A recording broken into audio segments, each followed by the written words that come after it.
E, amados irmãos, nós temos lido esse texto aqui no Evangelho do Senhor Jesus.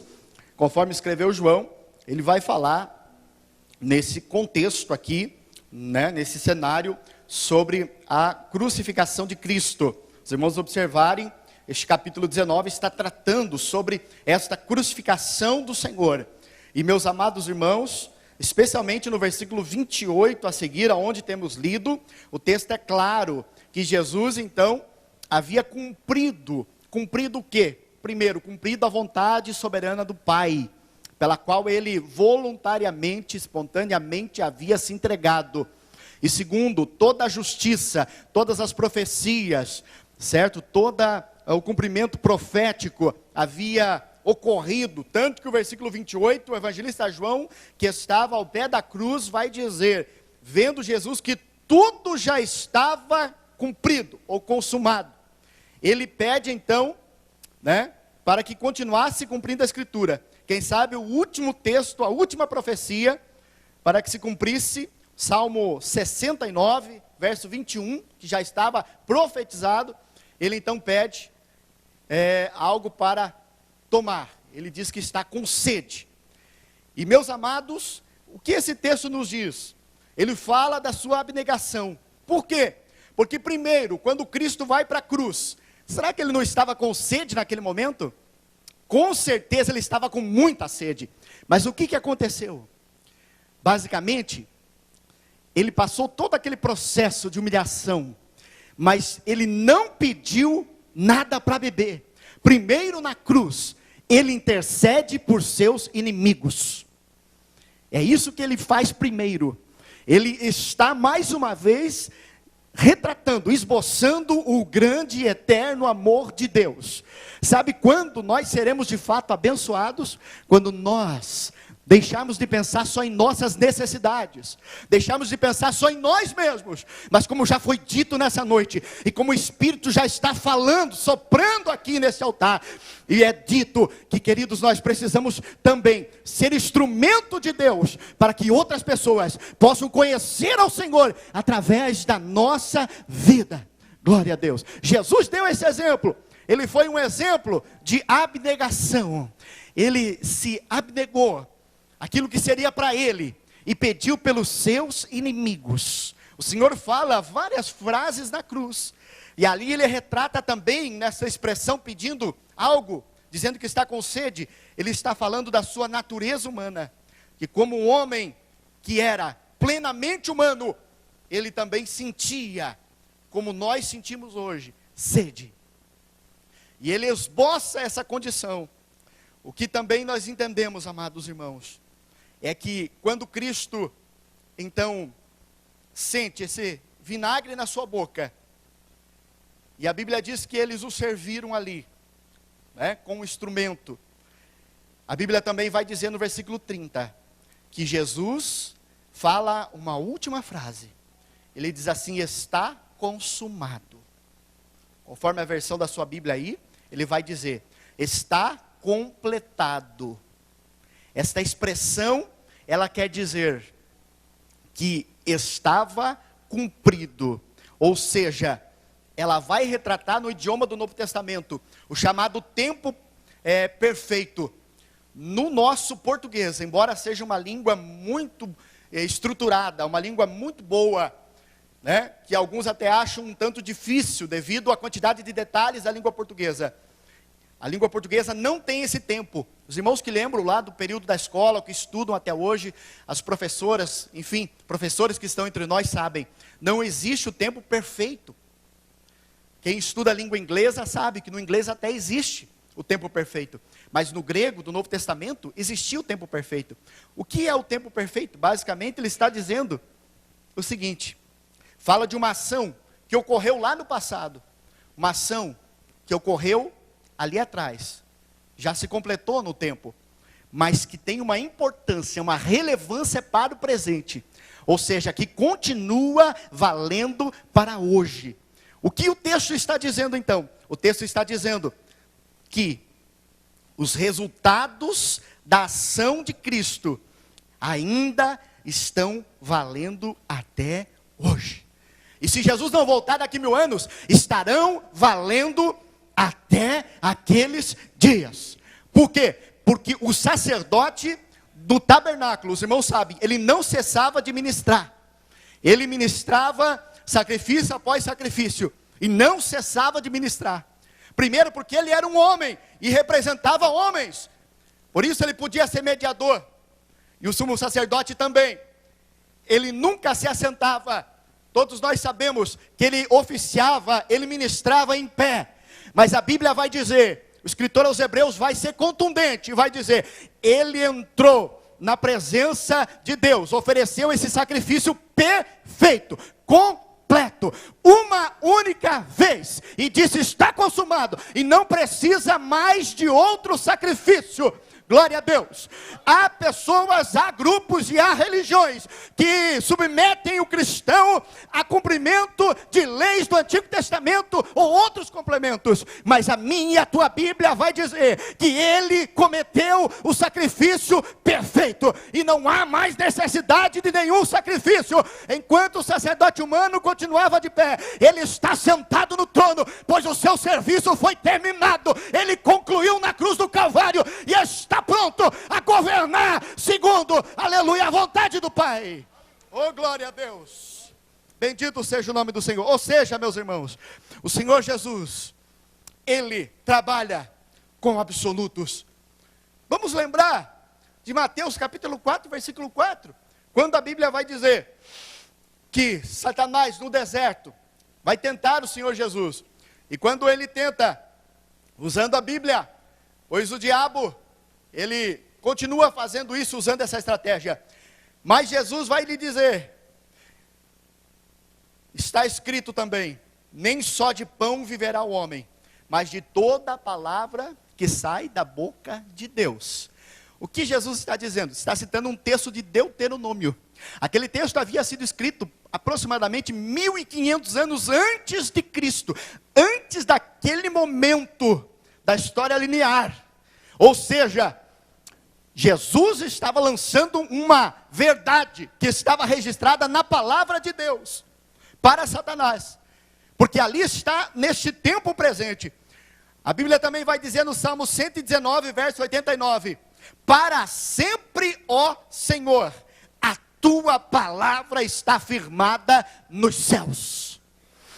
Então, meus irmãos, a palavra de Deus, ela traz a revelação de Cristo para nós.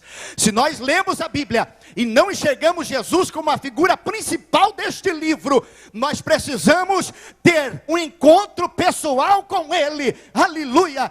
Por quê, querida igreja? Porque há alguns, como John Wesley no passado, que disse, eu conheço as histórias da Bíblia, eu conheci ela de capa a capa, conheci os seus originais, eu li nos seus originais, mas eu não conhecia o Deus da Bíblia. Mas um dia eu tive uma experiência pessoal com Ele, oh glória a Deus, e Ele vai dizer, naquele dia eu conheci o Jesus da Bíblia, porque eu só conhecia a Bíblia de Jesus, mas naquele dia Ele foi apresentado a mim, e eu nasci de novo.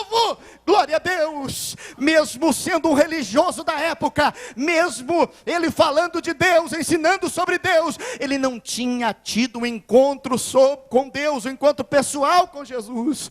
Mas aqui, queridos, nós vemos que o cristianismo verdadeiro, a igreja verdadeira é feita de pessoas que nasceram de novo, que receberam, aleluia, esta provisão da Escritura, através da morte sacrificial de Jesus. O que a morte traz aqui de Jesus para nós? Ela traz, dentre muitas bênçãos, ela traz uma substituição gloriosa.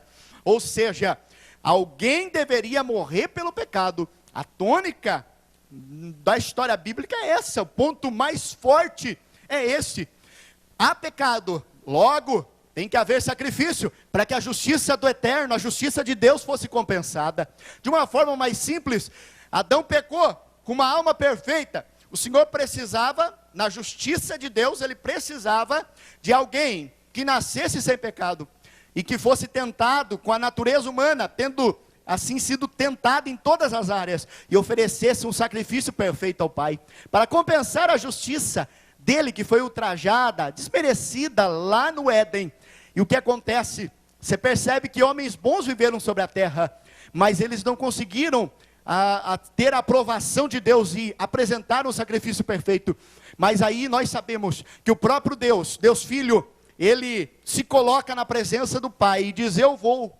E quando ele diz eu vou, ele não é como Adão, ele não é um homem instantaneamente criado. Você lê a Bíblia, você já ouviu e você sabe que Jesus, ele vai nascer. E aqui está a humilhação de Cristo.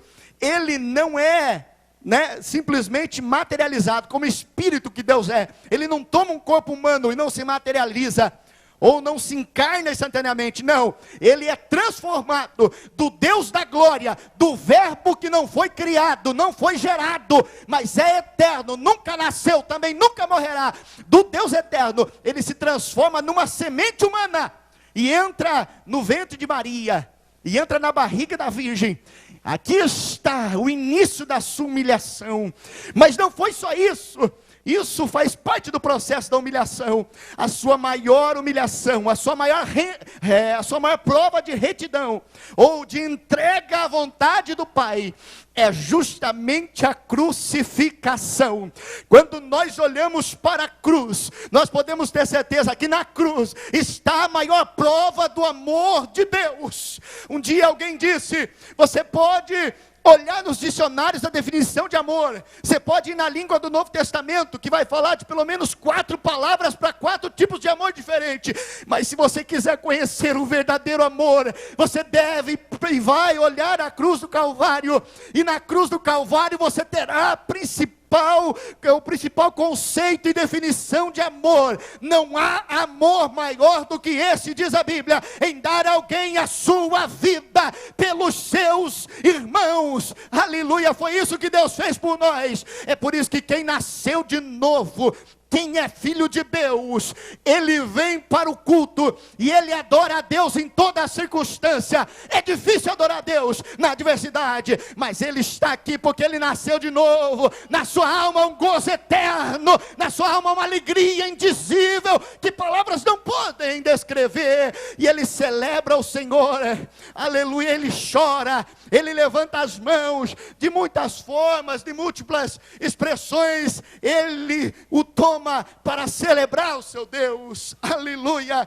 Eu lembro-me quando eu não tinha Cristo Jesus, e queridos irmãos, eu era um moço triste. Até os 19 anos, a minha vida foi uma vida triste, embora tendo toda a perspectiva pela frente, mas não tinha Jesus, não tinha aquele preenchimento do vazio em forma de Deus que havia dentro de mim. Mas um dia, com 19 anos, eu encontrei o Senhor Jesus. Um dia alguém me disse: olha, vamos à igreja, Deus tem uma palavra para você. Eu disse: igreja de crente? Não, eu não vou. Mas depois de alguns convites, o Espírito Santo estava trabalhando. Eu resolvi ir à igreja. E quando eu entrei a primeira vez na igreja evangélica, eu senti algo espiritual, algo diferente, algo que a balada não preenchia, algo que a música mundana não preenchia, algo que os troféus da academias, de competições não podiam preencher. Eu senti a presença de Deus, e esta presença eu disse: eu quero ter sempre. Não há nada, não há, aleluia, qualquer coisa que possa preencher isso. E quando o pregador pregava em Apocalipse, onde Jesus disse: quem tem sede, venha. Eu fui até o altar e entreguei a minha vida a Jesus, e sirvo a Deus até hoje, pela sua misericórdia, porque Ele preencheu aquele vazio em forma de Deus. É só Ele, a sua presença do seu Espírito, que pode alegrar o homem. Um moço que andava chorando, um moço que andava cabisbaixo, agora no seu trabalho andava sorrindo, rindo sozinho. O pessoal disse: o que aconteceu com você? Eu disse: eu nasci de novo. Eu tive um encontro pessoal com Jesus. Não há dinheiro, não há bens, não há conquistas humanas, não há nada, nenhum valor humano, nenhuma conquista nesta perspectiva terrena que preencha o que Jesus faz na vida do homem. Ele transforma a vida do homem, aleluia. Ele nos faz nascer de novo, ou seja, nascer espiritualmente. Eu nasci na carne, aleluia, com a tenridade, depois que a minha mãe teve a luz, mas eu nasci do Espírito. Com 19 anos, eu louvo a Deus, porque um dia, ao pregador Moody disseram: Moody, a sua vida está se findando. Moody disse: quando lerem nos jornais americanos que a minha vida foi embora, e quando vocês chorarem, vocês não precisam ter um choro prolongado. Se não quiserem, nem chorem, porque enquanto vocês vão estar chorando, eu vou estar sorrindo no paraíso, eu vou estar me alegrando na presença de Deus. Por quê? Porque quando alguém nasce, essa pessoa, ela chora e todo mundo ao seu redor ri, mas quando ela morre é o contrário. Quando ele é um salvo, é o contrário. Ele morreu na carne, ele volta ao pó, o seu corpo volta ao pó. E então, querido, todo mundo chora quando ele morre, mas ele se é salvo, ele está na presença de Deus se alegrando. Só ele está sorrindo, só ele está celebrando, só ele está se alegrando. Aleluia, só Deus para fazer essas coisas. Um estudioso disse certa vez: bem-aventurado aquele que nasce duas vezes, porque morrerá uma só. Quem nasce uma vez só, morrerá duas. Mas como isso? É a Bíblia quem me diz. Se você nasceu só na carne, você vai morrer duas vezes. Vai morrer na carne e vai morrer espiritualmente, eternamente. Porque o teu ser vai se separar de Deus e vai morrer eternamente. Mas se você nascer duas vezes, nasceu fisicamente, sua mãe lhe deu a luz, e você nasceu espiritualmente, aceitou a Cristo no teu coração e segue a Cristo, crê em Cristo e morre salvo, permanece, persevera. Então, querido, você nasceu de novo, você nasceu pela segunda vez, você morrerá uma vez só. Porque você morrerá só na carne, mas o seu espírito, a sua alma estará vivo no paraíso. E a bendita esperança é que quando o Senhor se manifestar no arrebatamento da igreja, a tua alma sairá do paraíso primeiro do que os crentes vivos na terra, e ela vai ao encontro do seu corpo, que será transformado por um milagre divino, corruptível e incorruptível, aleluia, mortal e imortal. E o teu corpo não vai mais envelhecer, não vai mais ficar doente, não vai morrer mais, e ele vai ser transformado, vai ser um corpo espiritual, e vai ao encontro do Senhor nos ares. E aí nós que estivermos vivos, diz Paulo, iremos ao encontro deles, para ir para a eternidade, adorando a Deus e participar das bodas do Cordeiro. Alabanda surimiha. O que é isso, queridos? Pode o mundo te trazer decepções, mesmo como cristãos em Cristo, mas eu quero lhe dizer, a tua maior vitória está por vir, porque o nosso céu não é aqui. Viva bem aqui, conquiste aqui, isso é bom, glória a Deus, mas não faça disso um fim em si mesmo, porque você vai se frustrar, porque a glória do homem é vã.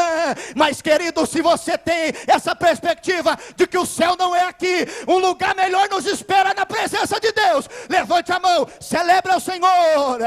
Labaceia, calavassurimina, o que é isso, queridos irmãos? É a nossa bendita esperança, a ressurreição dos mortos. O ímpio só vai ressuscitar no juízo final, e o seu corpo ressuscita também. Leia Apocalipse capítulo 20. Por quê? Porque ele vai ser julgado por meio do corpo, por tudo que ele fez com corpo, alma e espírito, pecados no corpo, na alma e no espírito. E ele vai ser jogado no inferno, corpo, alma e espírito, um corpo inglório, vai ser torturado eternamente. Mas aquele que aceitou Jesus, recebeu o presente de Deus, esse estará na eternidade com Deus, estará na presença do Senhor vivendo eternamente. Alguém disse assim, eternidade é mais ou menos comparado, se Deus chamasse uma única pessoa, um homem, e Deus dissesse, vai até os oceanos, toma um conta-gotas na mão, conta todas as gotas dos oceanos, das fontes das águas e dos rios, e conta gota por gota. Após terminado, vai até as areias dos mares, e conta cada grão de areia, um por um. Depois de terminado, vai até todas as florestas do planeta, e conta folha por folha. Depois disso terminado, a tarefa executada por uma pessoa, será apenas a noção do princípio da eternidade. A eternidade é muito séria, a eternidade é muito profunda, tanto que a nossa mente limitada e finita não pode compreender. Queridos irmãos, o que nós fizermos aqui vai determinar a nossa direção, o nosso destino na eternidade. Queridos irmãos, Lucas 12:48 vai dizer que aquele servo que não soube a vontade do seu senhor será açoitado com poucos açoites, ou seja, ele vai ser castigado no inferno. Mas aquele servo que soube a vontade do seu senhor, que é o nosso caso aqui nessa noite, e não obedeceu, não cumpriu, será açoitado com muito mais açoites. Ou seja, um crente desviado dentro da igreja, ele terá um juízo muito maior, porque nós achamos que o lago de fogo e enxofre é um tonel de fogo com enxofre. Isso é uma inverdade. O nosso Deus é tão organizado que ele projeta até uma culpa proporcional a cada pecado.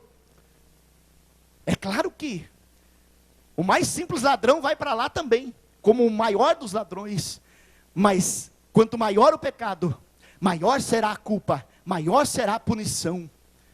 Então, até o inferno tem uma organização. Tem gente que quer servir a Deus sem nenhuma organização, sem nenhuma ordem, sem nenhuma decência, sem nenhuma obediência. Isso não é de Deus. Precisa ler a Bíblia e relê-la e praticá-la. Glória a Deus. Queridos irmãos, o Evangelho de João aqui no capítulo 16. Se você voltar comigo, capítulo 16, verso 8, versículo 8 e 9, você vai lembrar, é falado da missão do Consolador. João 16:8 diz: quando ele vier, convencerá o mundo do pecado, da justiça e do juízo. Verso 9, por que ele vai convencer do pecado? Jesus mesmo diz, versículo 9, do pecado, porque não creem em mim. O homem sem Deus não crê em Jesus. Isso é o maior pecado. Qual é o maior pecado? É não crer em Jesus. Eis aí o maior pecado. Só que esse crer em Jesus não é só dizer, eu aceito Jesus, eu tenho Jesus. Não é só isso, é andar nos caminhos de Jesus. Mas esta é a concepção. O maior pecado, para quem é salvo, é a blasfêmia. Para nós que somos salvos, é a blasfêmia. Com certeza, Jesus disse isso. Mas para quem não conhece Jesus, para o mundo, o maior de todos os pecados, qual é? O maior de todos os pecados é não receber a pessoa bendita de Jesus como Senhor e Salvador da sua vida. É o maior de todos os pecados. Quem tem Cristo tem tudo. Quem não tem Cristo não tem nada. Aleluia! Isso aqui é tão sério, meus irmãos. É uma verdade eterna. Aleluia! Nós entendemos que quando Jesus fala na cruz, está consumado, Ele está dizendo, está completado. Ou seja, nada mais consta contra você. Ele também está dizendo, dentro desta verdade eterna, que você é salvo, e que a garantia na tua salvação, e que Cristo satisfez a justiça de Deus pela morte, e que estes pecados nunca mais poderão ser punidos outra vez, já que isto violaria a justiça de Deus. Ou seja, eu não estou querendo aqui falar sobre a predestinação fatalista, que diz que uma vez salvo, salvo para sempre. Não, mas eu estou dizendo que se você estiver em Cristo, Cristo garante a tua salvação. Ele já venceu na cruz do Calvário. Basta nós estarmos em Cristo para que nós possamos ser salvos e chegar à eternidade. Efésios 2, 8 e 9, Paulo vai dizer, o Espírito Santo pelo apóstolo, porque pela graça sois salvos, mediante a fé. Isso não vem de vós, é dom de Deus, para que ninguém se glorie. Aleluia, não é de obras, para que ninguém se glorie, é dom de Deus. Isso aqui é tempo presente também. O que ele está dizendo é tempo perfeito, aliás. Ele está dizendo que quem está em Cristo está salvo. Mas claro, para aqueles que tendem a usar da liberdade em Cristo e transformá-la em libertinagem para pecar e viver de qualquer forma, leia Hebreus capítulo 6, leia o capítulo 10 de Hebreus também, que fala da apostasia, que é possível você nascer de novo, você experimentar o dom celestial, você ser iluminado, é possível, e depois você pisar no sangue de Cristo, rejeitar o Calvário, você vai para o inferno. É possível, a Bíblia me diz isso. Mas se você tiver temor de Deus, porque muitos cristãos dizem, meu Deus, será que eu não blasfemei do teu Espírito? Querido irmão, a prova que você tem essa preocupação, a prova de você estar aqui ouvindo esta palavra, de você estar na igreja, de você estar gemendo, mesmo às vezes com pouca força, é uma prova que você não blasfemou, é uma prova de que você é salvo em Cristo. Aleluia. Mas entenda, como já foi dito aqui, o Espírito já falou, é preciso que nós venhamos a exercitar a nossa fé. O próprio Efésios capítulo 2, 8 e 9, que diz que a salvação é graça, através da fé, vai dizer também, no versículo 10, do capítulo 2 de Efésios, nós somos feitura de Deus, feito para as boas obras. Não são boas obras que compram a nossa salvação, que nos fazem salvo, mas o salvo pratica boas obras. Fomos feitos para as boas obras. Quem é salvo tem boas obras. Mateus capítulo 7, Jesus falou da árvore e seus frutos. Pelos frutos conhecereis a origem da árvore. Árvore de laranja não dá abacaxi. Pelos frutos conhecereis a origem da árvore. Gálatas 5:22, o fruto do Espírito é amor, paciência, longanimidade, bondade, benignidade, domínio próprio, mansidão. Contra essas coisas não há limite. Pode amar à vontade, pode ser paciente à vontade, pode ajudar à vontade, pode fazer à vontade. Aleluia. Agora tem gente, tem crente que aceita Jesus e fica teimando com coisinhas bobas, fica dizendo, eu não faço porque eu não vejo, que não está claro na Bíblia. Ora, meu irmão, vamos falar até de uma questão bem simples, contribuição. Teu dízimo não vai tornar a igreja nem melhor nem pior. Se vários contribuírem, fará uma diferença. Mas nisto Deus prova a tua abnegação. Jesus disse que nós devemos renunciar a nós mesmos. Tem gente que diz que ama Jesus, mas eu tenho que concordar com alguém que disse, o bolso é o último a se converter.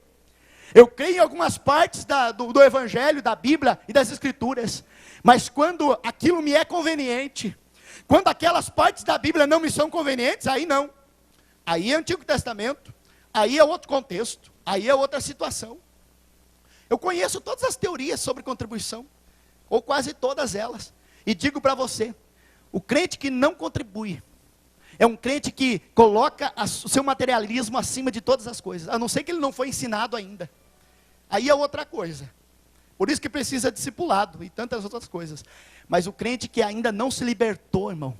Porque quem olha para o Novo Testamento vê que não era contribuído com 10%, era muito mais. Se quer olhar para a Bíblia, olha para o Novo Testamento. 10% era o mínimo. Não houve nenhuma regulamentação quanto a isso. Porque os crentes do Novo Testamento eram tão liberais na sua contribuição. Amavam tanto a obra de Deus, que se deixasse eles entregavam tudo, até onde eles moravam. Queridos irmãos, eu não estou falando aqui especificamente de contribuição, estou dizendo que contribuição é um item. A fidelidade a Deus é um conjunto de coisas. Mas nós começamos a ver aqui pessoas que só servem a Deus parcialmente. Agostinho, um dos pais da igreja, disse certa vez, se eu creio em partes da Bíblia, eu não creio em Jesus e nem no Evangelho, eu creio em mim mesmo. Mas se eu amo a palavra de Deus, eu vou cumpri-la. Eu vou aplicá-la à minha vida, à minha história.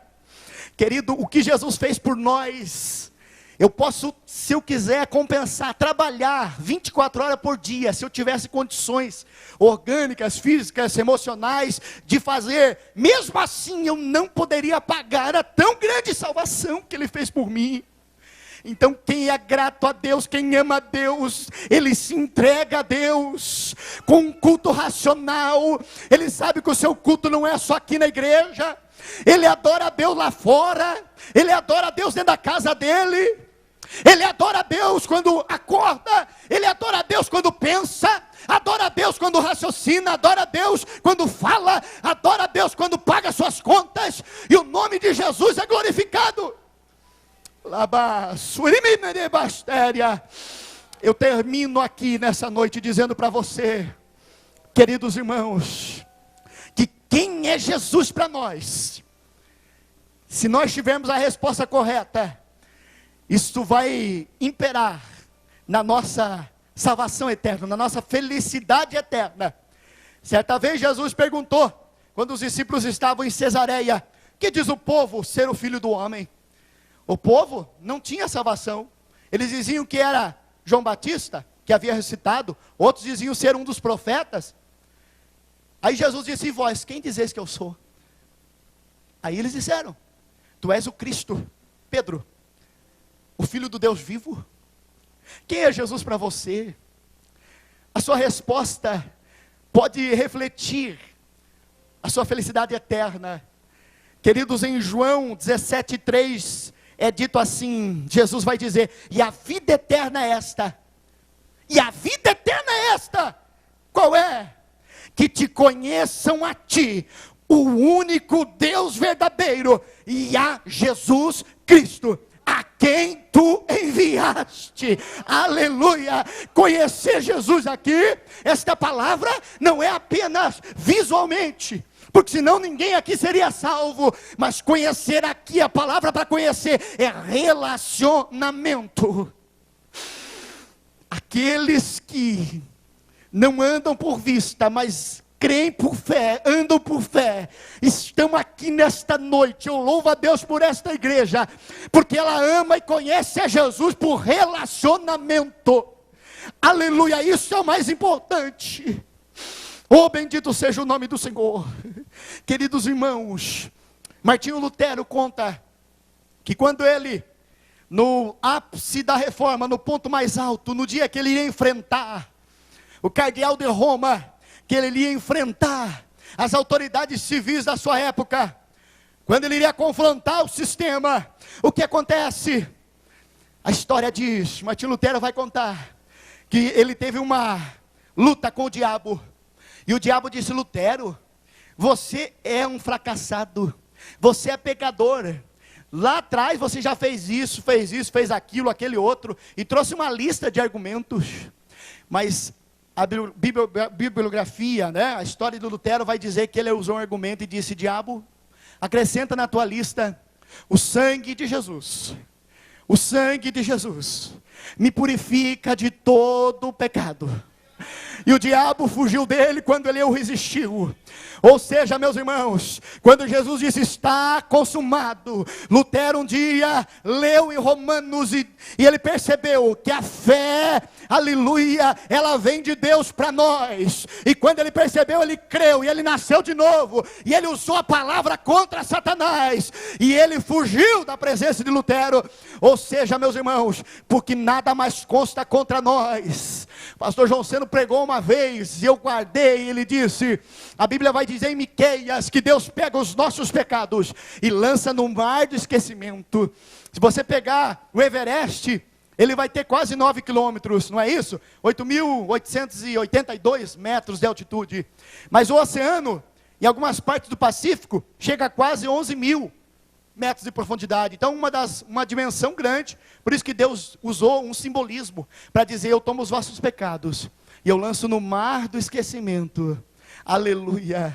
Queridos irmãos, algumas vezes nós cristãos, nós acidentalmente pecamos, porque o cristão que nasceu de novo não vive em pecado, em estado de pecado, mas ele acidentalmente peca. Algumas vezes acontece isso conosco, e o diabo vem nos tentando, e o diabo até chega para nós, falando miúdo aos nossos ouvidos, dizendo: você é um fracassado, você não pode mais pregar, você não pode mais evangelizar, não entregue mais folhetos, não fale mais sobre Deus, não vá mais na igreja. E isso é uma falácia do diabo.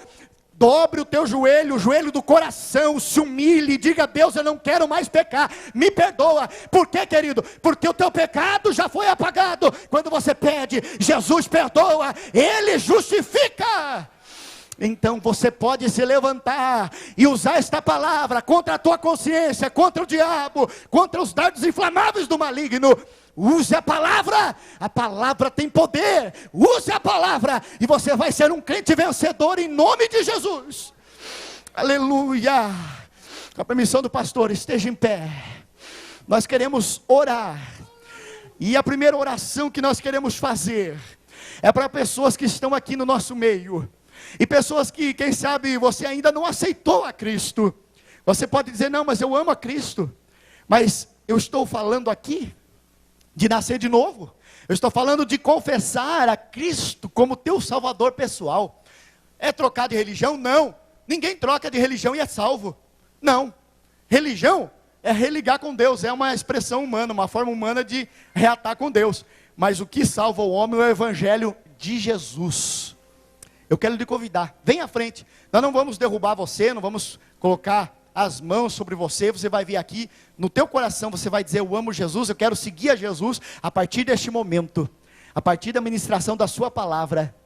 Isso aqui é tão sério que nós estamos fazendo aqui, e é como Pedro fez lá, há 2000 anos atrás. A primeira mensagem que pregou foi Pedro. Quase 2000 pessoas vieram à frente, ou se manifestaram e aceitaram a Cristo.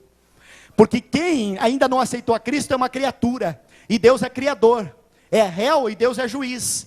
Mas João 1:12 vai dizer, a todos quantos o aceitaram, deu-lhes o poder de serem feitos filhos de Deus. Então é necessário aceitar Cristo. Não é falácia humana, não é discurso de pregador, mas é o que a Bíblia ordena. Romanos 10:8. Se no coração crermos e com a boca confessarmos, seremos salvos. Aleluia! Então eu lhe convido, não resista à voz do Espírito Santo. Vem à frente, nós vamos orar por você. Glória a Deus. Sabe qual é o maior motivo desse culto? É adorar a Deus e Deus te alcançar, porque Deus te ama. Então vem à frente, nós queremos orar por você. Levante a sua mão, vem até o altar. Vamos orar. Aleluia. E eu quero orar também por irmãos, por pessoas que aqui estão. Aonde você está, pode baixar a sua cabeça. Aleluia. Ou se você sentir do Espírito Santo de Deus de vir à frente, pode vir também, tenha liberdade. Nós vamos orar. Quem sabe você está numa luta, você tenta servir a Deus, tenta fazer algo para o Senhor, mas algo te impede. Parece que correntes te atrapalham, a reincidência em certos pecados, as dificuldades da vida espiritual, o oscilar do dia a dia, isso te prejudica, isso não te ajuda, não soma. Mas nós vamos orar pelo poder da palavra do Senhor, através da sua palavra que foi pregada, e a oração do justo que pode muito em seus efeitos. Nós vamos clamar a Deus, e essas correntes serão quebradas, e o nome de Jesus será glorificado. Aleluia. Você irá servir a Deus, produzir fruto, porque Tiago disse, a fé sem as obras é morta. É simples assim. E nós vamos orar. Vou passar aqui o pastor Davi para orar, ou designar alguém para orar. Glória a Deus. Aleluia. Vamos orar, irmãos.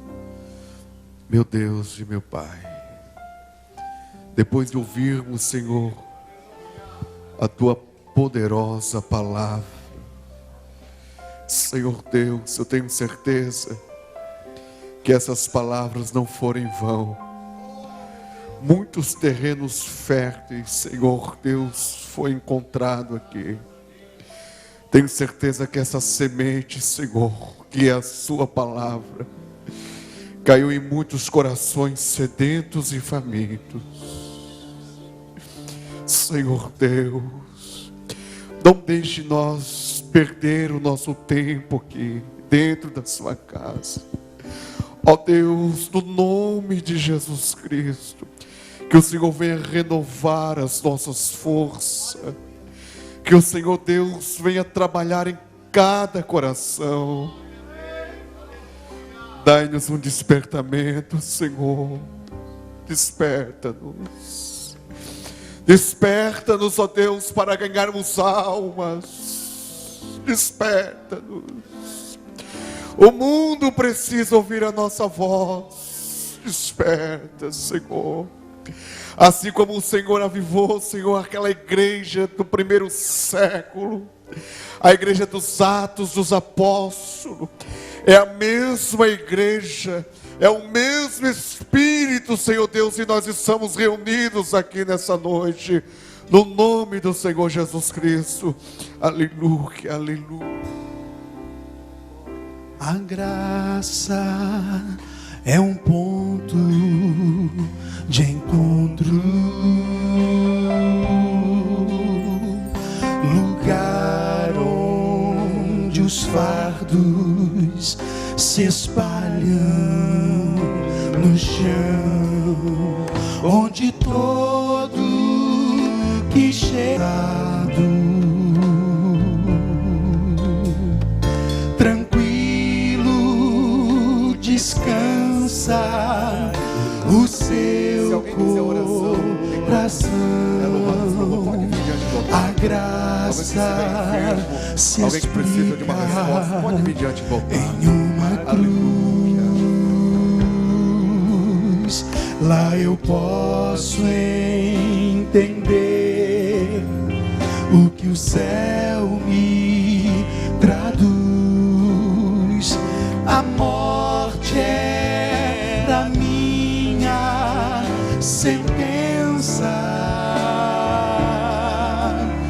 mas agora sou livre em Jesus.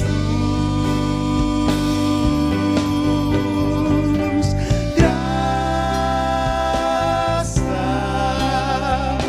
simples assim, perdão se recebe, se aceita, enfim, pecado não se explica, pecado se paga e Cristo pagou por mim.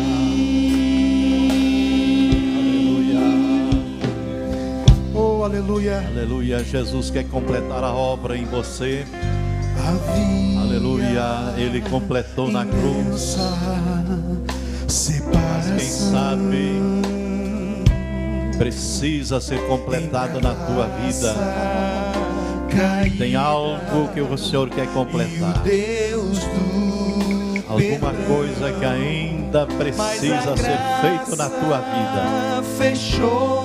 Chega aos pés do Senhor, coloca diante do Senhor. Você sabe o que precisa. Aleluia. Aleluia. Jesus quer completar algo na tua vida. Aleluia. Aleluia. Saia deste culto com uma vitória completa. Aleluia. Aleluia. Esperança que morre. Aleluia. Glorificado seja o Senhor. Que Cristo, aleluia, em breve virá. Aleluia.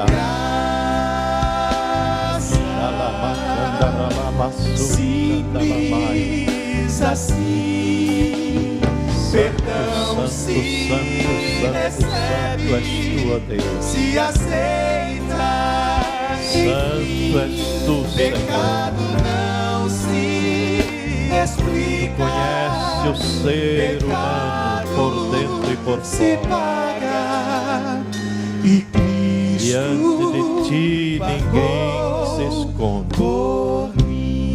Aleluia, aleluia. Aleluia. Vamos orar por esses. Se você precisa algo ainda na tua vida que precisa ser completado, aleluia, venha. Aleluia. Senhor Jesus, aqui estamos para te agradecer. Aleluia. Completa a obra na vida de cada um. Aleluia, assim como completaste a obra da salvação na cruz, também queres completar a obra na vida de cada pessoa, dando uma salvação completa, uma libertação completa. Senhor, opera na vida de cada um, para que possa vencer este mundo possa, Senhor, ser um vencedor, que não seja vencido por este mundo mal. Abençoa para que cada um de nós possamos iniciar esta semana vencedor, vitorioso. Dai-nos uma semana abençoada, feliz, alegre, abençoado por Ti. Ajuda-nos para que possamos batalhar o bom combate da fé. Faça-nos, Senhor, ganhadores de almas. Ajuda para que possamos, Senhor, fazer a Tua obra e sermos galardoados por Ti. Guarda-nos neste caminho e prepara-nos para o dia glorioso da Tua vinda. Somos gratos por tudo e pedimos a bênção a favor de cada um que aqui está pedindo a oração. Tu conheces a vida de cada um. Se for enfermidade, Tu podes curar. Se for um problema que precisa ser resolvido, Tu tens poder para solucionar. Senhor, faz a Tua obra. Nós pedimos a bênção a favor de cada um, ó Pai, em nome de Jesus. Que a graça de nosso Senhor Jesus Cristo, o amor de Deus e a comunhão do Espírito Santo esteja sobre todos nós. Cada crente, Criciúma, se Deus é por nós, que Deus abençoe, vão em paz, em nome de Jesus. Amém.